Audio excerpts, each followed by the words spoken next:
Hello दोस्तों, मैं Savita Verma HSM lecture में आपका स्वागत करती हूँ। आज की इस वीडियो में हम बात करेंगे बीएससी जूलॉजी के फर्स्ट सेमेस्टर की फर्स्ट यूनिट में long question and short question के बारे में पढ़ेंगे। जैसा कि हम पिछली वीडियो में कुछ क्वेश्चनों को पढ़ चुके हैं, अब उससे आगे पढ़ेंगे। क्वेश्चन नंबर 1, प्लाज्मा झिल्ली की संरचना, रासायनिक संगठन तथा कार्यों का उल्लेख कीजिए। जैसा कि प्लाज्मा मेम्ब्रेन, जिसे कहते हैं प्लाज्मा झिल्ली, इसी को कहते हैं जीव द्रव कला। यह अति महीन, लचीली तथा अर्ध पारगम्य होती है। यह जंतु की सभी कोशिकाओं के कोशिका द्रव का सीमांत है। हालांकि पादप कोशिकाओं में यह कोशा कला से घिरी रहती हैं।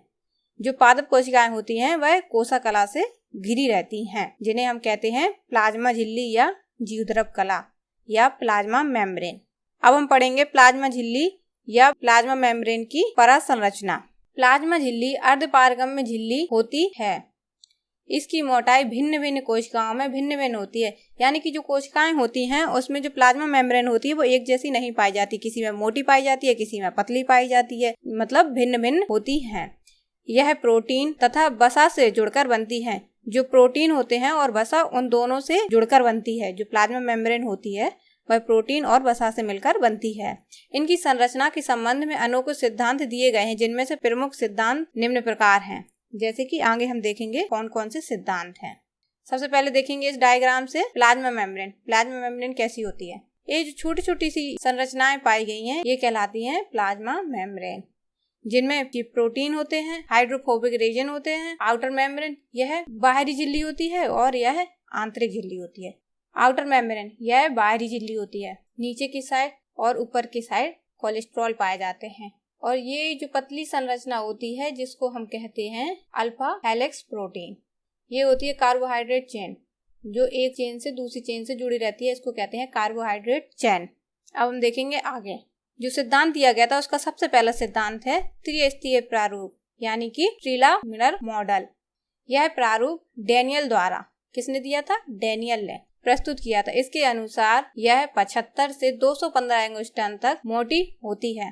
इलेक्ट्रॉन सूक्ष्मदर्शी द्वारा देखने पर इनमें निम्न 3 स्तर दिखाई देते हैं। सबसे पहला स्तर जो दिखाई देता है वह है पहला स्तर प्रोटीन का, 20 से 25 एंगस्ट्रॉन मोटा तथा बाहरी होता है। जो सबसे पहला स्तर होता है जो बाहरी, तो उसका होता है प्रोटीन का, जैसा कि हम चित्र से देख सकते हैं। जो पहला स्तर है यह क्या होता है? प्रोटीन का। दूसरा मध्य स्तर वसा का होता है, जो 30 से 35 एंगस्ट्रॉन तक मोटा होता है। नंबर 3, तीसरा स्तर प्रोटीन का मोटा व आंतरिक होता है। यह भी 20 से 25 एंगस्ट्रॉन मोटाई का होता है। प्लाज्मा झिल्ली की एक त्रिस्तरीय संरचना होती है, जिसमें दोनों प्रकार के प्रोटीन की लेयर तथा मध्य में फॉस्फोलिपिड की बनी होती है। जो इस तीसरा स्तर होता है यह प्रोटीन की लेयर भी पाई जाती है और फॉस्फोलिपिड की भी बनी होती है। नंबर 2, वसा 2 स्तरीय प्रारूप, यानी कि लिपिड लिपिड विलायर मॉडल। ये बहुत इंपॉर्टेंट है। यह प्रारूप सन 1902 में ओवरटॉन ने दिया था। किसने दिया था? ओवरटॉन ने, तथा गॉर्टर व ग्रेडन ने इनका समर्थन किया था। इनके समर्थन में 2 लोग खड़े थे, इनका नाम था गॉर्टर और ग्रेंडल। यह कभी कभी पूछा जा सकता है। इस प्रारूप के अनुसार वसा के 2 पतले स्तर प्लाज्मा झिल्ली के बनते हैं। नंबर 3, फ्लूइड मोज़ेक प्रारूप। यह कभी कभी शॉर्ट आंसर में भी पूछा जाता है, लॉन्ग क्वेश्चन में भी पूछा जाता है और ऑब्जेक्टिव टाइप क्वेश्चन में भी पूछा जाता है। ऑब्जेक्टिव में पूछता है कि फ्लूइड मोज़ेक प्रारूप किस सन में आया था और किसने दिया था। यह प्लाज्मा झिल्ली का सर्वाधिक मान आधुनिक प्रारूप है। यह प्रारूप सिंगर तथा निकोलसन ने सन 1972 में दिया था। इसके अनुसार वसा एवं इंट्रिंसिक प्रोटीन मोज़ेक क्रम में विन्यस्त रहते हैं तथा कलाओं के अणु वसा के दोनों स्तरों के बीच गति करते हैं। जो कलाओं के अणु होते हैं वह दोनों स्तरों के बीच गति करते हैं, जैसा कि हम चित्र से देख सकते हैं। ये होता है हाइड्रोफिलिक हेड, यानी कि सिस क्षेत्र, जिसे कहते हैं हम हिंदी में सिस क्षेत्र। और ये होता है हाइड्रोफोबिक टेल, जिसे कहते हैं पूंछ या पीछे का क्षेत्र। इंट्रिंसिक प्रोटीन्स, एक्सट्रिंसिक प्रोटीन, इसमें 2 प्रकार के प्रोटीन पाए जाते हैं, जैसा कि हम देख सकते हैं। ये होते हैं इंट्रिंसिक प्रोटीन और ये होते हैं एक्स्ट्रा इंट्रिंसिक प्रोटीन। नंबर 4, इकाई झिल्ली अवधारणा, यूनिट मेम्ब्रेन कॉन्सेप्ट। इकाई झिल्ली अवधारणा दी थी रॉबर्टसन ने। डैनियल डेविसन तथा हार्वे द्वारा प्रस्तुत संरचना का अध्ययन विभिन्न प्रकार की कोशिकाओं तथा कोशिकांगों में किया जाता है। जो इकाई झिल्ली अवधारणा होती है वह किस प्रकार की कोशिकाओं में किया जाता है? कोशिकाओं तथा कोशिकांगों में किया जाता है। इसके आधार पर रोबस्टन ने प्लाज्मा झिल्ली की स्तरीय संरचना को इकाई झिल्ली की संज्ञा दी। जो त्रिस्तरीय संरचना थी किसके आधार पर दी थी? इकाई झिल्ली अवधारणा के आधार पर रॉबर्टसन ने इसको त्रिस्तरीय संरचना की संज्ञा दी थी। अब देखेंगे क्वेश्चन नंबर 2, गोल्जी काय की संरचना एवं कार्य। यह सबसे इम्पोर्टेंट क्वेश्चन है। सन 1988 में प्रसिद्ध वैज्ञानिक कैमिलियो गोल्जी ने गोल्जी काय का अध्ययन किया था। किसने किया था? कैमिलियो गोल्जी काय ने। कब किया था? 1888 में। जंतु कोशिका में किया गया इलेक्ट्रॉन सूक्ष्मदर्शी अध्ययन के अनुसार गोल्जी काय प्रोकैरियोटिक कोशिकाओं तथा परिपक्व RBCS को छोड़कर समस्त यूकैरियोटिक कोशिकाओं में पाए जाते हैं। कहाँ पाए जाते हैं? यूकैरियोटिक कोशिकाओं में पाए जाते हैं। इनकी लंबाई 1 से 3 तथा ऊंचाई 0.5 MPμ तक होती है। ये अनेक समांतर चपटी कला युक्त थैलेनोमा सिस्टर्नी नलिकाकार जालिका तथा आशयों से जुड़कर बनते हैं। जो गोल्जी काय होते हैं वह किससे मिलकर बनते हैं? 3 प्रकार के आशाओं से मिलकर बनते हैं। कैसी? चपटी कला युक्त थैलेनोमा सिस्टर्नी नलिकाकार जालिका तथा आशयों से जुड़कर बनते हैं।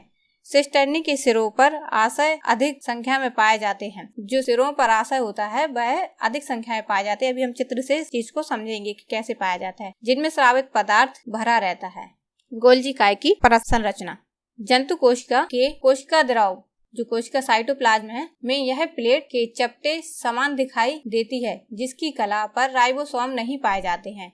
जो साइटोप्लाज्म होते हैं उनकी मेम्ब्रेन पर राइबोसोम नहीं पाए जाते हैं, जिनमें निम्नांकित रचनाएं होती हैं, जैसे कि हम इस चित्र से देख सकते हैं। देखो, ए रहा इसका शीर्ष भाग यानी कि ऊपरी सिरा सिस्टर्नी। जैसा कि अभी बताया था कि किनारों पर क्या होती है? ज्यादा आशय होता है यानी कि फूली हुई होती है और बीच में पतली पतली संरचनाएं पाई जाती हैं। और ये जो घूम रहे हैं ये संकीर्ण पुट्टिकाएं होती हैं। क्या होती हैं? संकीर्ण पुट्टिकाएं। ल्यूमेन स्रावी पुट्टिकाएं। ट्रांस भाग। नई पुट्टिकाओं का निर्माण इन्हीं से टूटकर होता है। जैसे कि ये देख सकते हैं, ये थोड़ी जुड़ी है, इससे ये टूटेगी तो नई पुट्टिकाओं का निर्माण होगा। Number 1 cisternae. ये गोल्जी काय संरचना का पहला भाग है। सिस्टर्नी यह चपटी नलिका जैसी होती है जो किनारों पर फूली हुई होती है। इस संरचनाएं गोल्जी काय के केंद्र में स्थित होती हैं। 5 से 12 नलिकाएं जुड़कर गोल्जी काय के केंद्रीय भाग को बनाती करती हैं। प्रत्येक सिस्टर्नी की बाहरी कला तथा भीतरी कला की मोटाई 60 एंगस्ट्रॉम से 70 एंगस्ट्रॉम तक होती है। अनेक सिस्टर्नी एक दूसरे के ऊपर इंटरसिस्टर्नल अवकाश द्वारा पृथक रहती हैं, जैसा कि हम चित्र से देख सकते हैं। देखो, यह एक दूसरे से क्या है? इनमें गैप है, एक दूसरे से पृथक है और किनारे पर फूली हुई है और बीच में पतली है। यह 5 से 12 पाई जाती हैं। इन्हें काउंट करके देख लो, 5 से 12 ही पाई जाती हैं, जैसा कि इस चित्र से भी देख सकते हैं। ये रहा सिस्टर्नी। देखो, इनमें भी गैप पाया जाता है, बीच में पतली और किनारों पर फूली हुई पाई जाती हैं। और ये इंटरसिस्टर्नल स्पेस, ये रहा इनके बीच में जो स्पेस पाया जाता है, इनको कहते हैं इंटरसिस्टर्नल स्पेस। Cisternal membrane. अब देखते हैं आगे।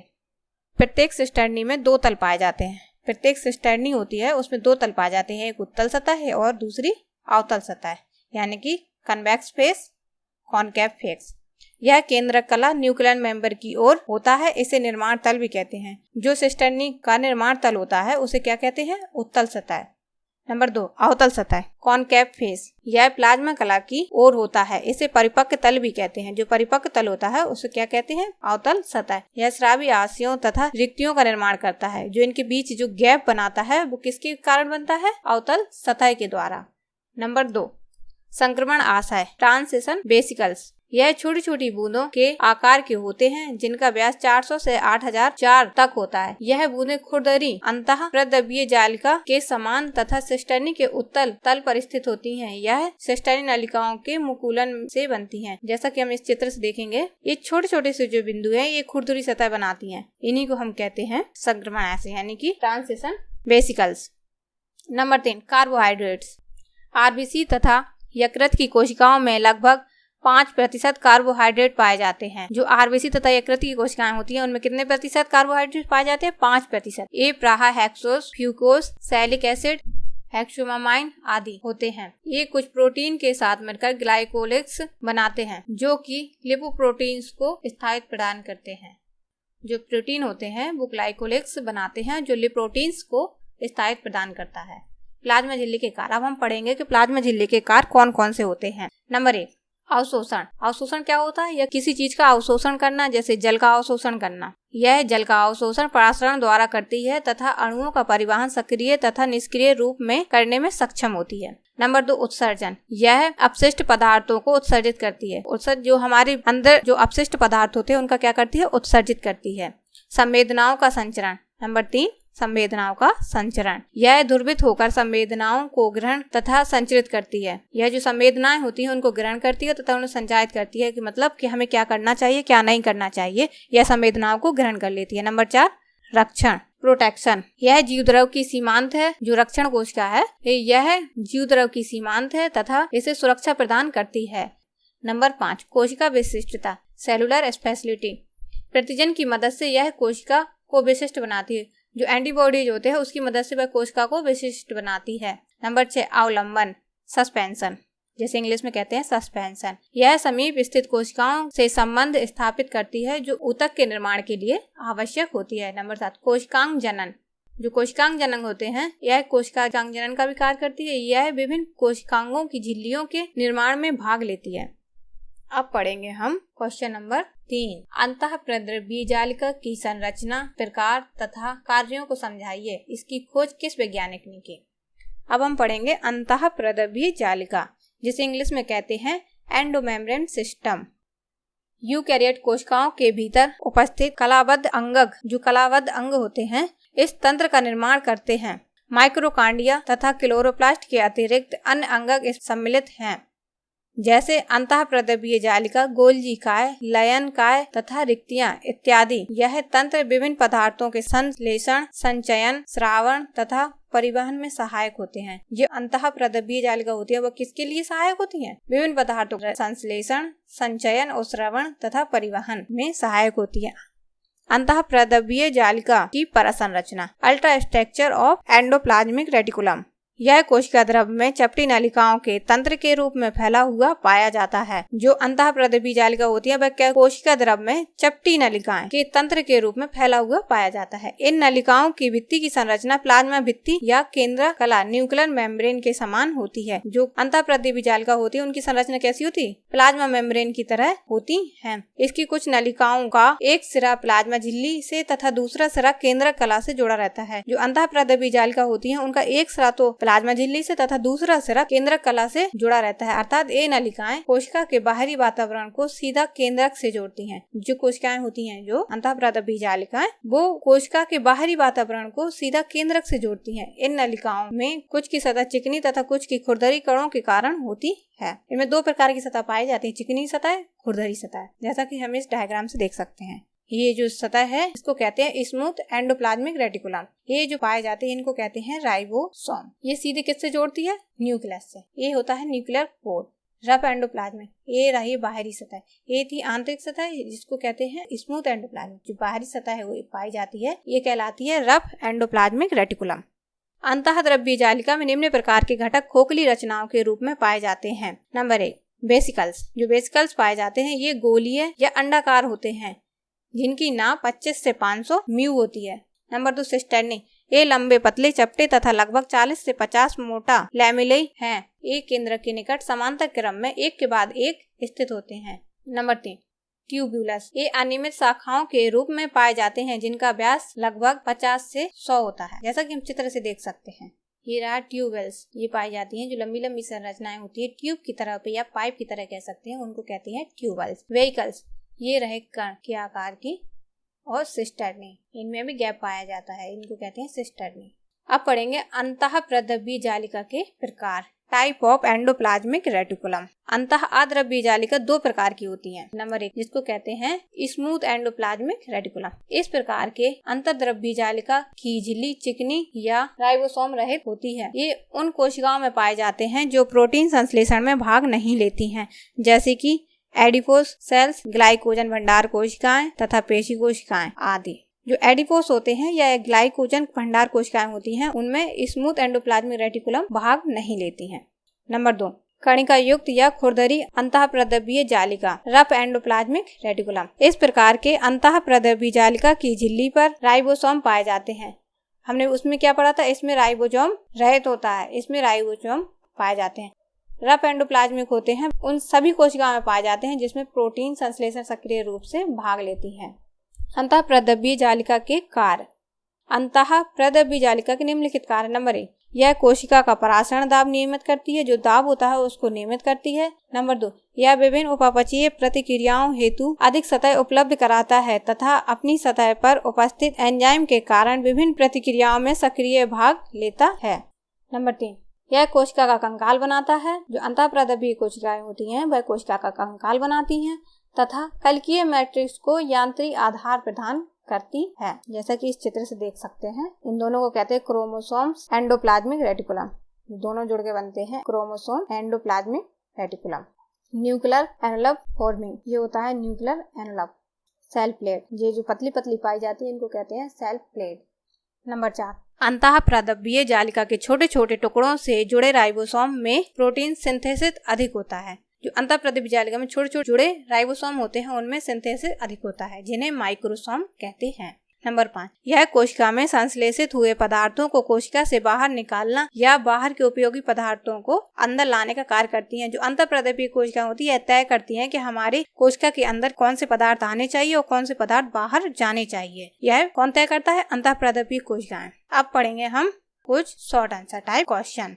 तो जैसे कि नंबर 1, परासरण ऑस्मोसिस। इस क्रिया में जल के अणु कम सांद्रता से अधिक सांद्रता की ओर गमन करते हैं। प्लाज्मा झिल्ली एक चयनात्मक झिल्ली सिलेक्टिक मेम्ब्रेन। जो प्लाज्मा झिल्ली एक चयनात्मक झिल्ली की भांति कार्य करती है। किसके भांति कार्य करती है? चयनात्मक झिल्ली यानी कि सिलेक्टिव मेम्ब्रेन के भांति कार्य करती है, जो कोशिका के अंदर या बाहर जल के अणुओं को आने जाने देती है, किंतु विभिन्न प्रकार के उपापचयी पदार्थों को ना तो इस प्रकार कोशिका में प्रवेश करने देती है और ना ही उन्हें कोशिका से बाहर निकलने देती है। इस क्रिया को क्या कहते हैं? परासरण।